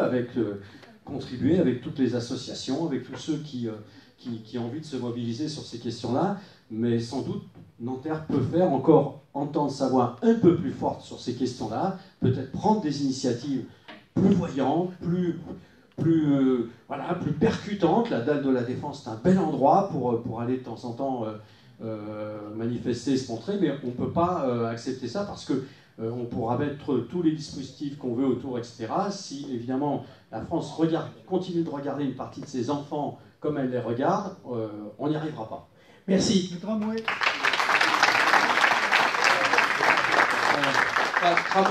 Tramway, bien sûr que j'ai dit au conditionnel parce que pour la ville de Nanterre, le tramway est une question majeure pour Nanterre.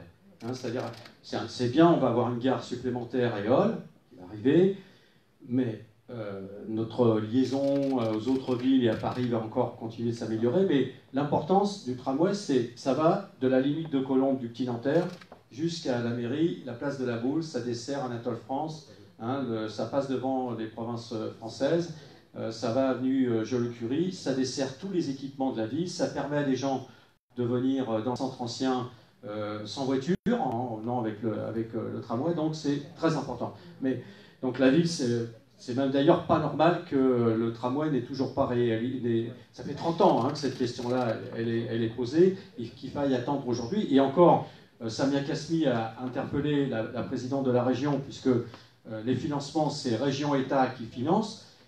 Il y a même une sorte de moquerie à l'égard des habitants, puisqu'en gros, on nous demande donnez-nous votre avis sur l'enquête publique, et on donne une date, le tramway en 2018 à l'hôtel de ville de Nanterre, devant l'hôtel de ville de Nanterre. Mais pour que ça se fasse, il faut que les travaux commencent en 2024, et il faut que les premiers financements sur les études de maîtrise d'œuvre commencent en 2021. Donc, s'il n'y a pas ça, on raconte des histoires. Donc, Samia Kasmi, comme les conseillers régionaux, a interpellé Mme Pécresse pour lui dire ok, c'est bien, mais il faut commencer à mettre l'argent sur la table.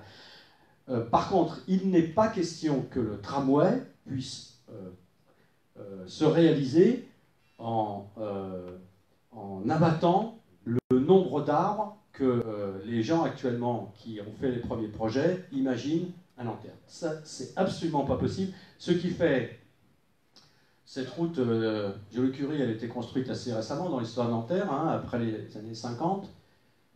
C'était à l'époque où c'était la direction départementale de l'équipement, la fameuse DDE qui faisait les routes. Ils ont fait ça tout droit. La seule grande qualité de cette route, c'est les arbres qui ont été plantés en 1958 et qui font que, notamment l'été, elle est totalement couverte quasiment d'arbres et vous pouvez aller tout le long à l'ombrage. Donc c'est pas possible. Alors comme donc on est allé plus loin sur les propositions, puisque on nous a dit on est obligé de faire des voies plus larges parce que quand il y a un accident, etc. Donc on a montré les parcours qui pouvaient être faits pour éviter ces situations-là. Bon. Mais en tout cas, je termine. C'est sûr, on peut pas laisser, on peut pas abattre 300 arbres pour faire passer le tramway. Non, voilà, ça c'est hors de question. La réponse est donnée. Gardez le micro.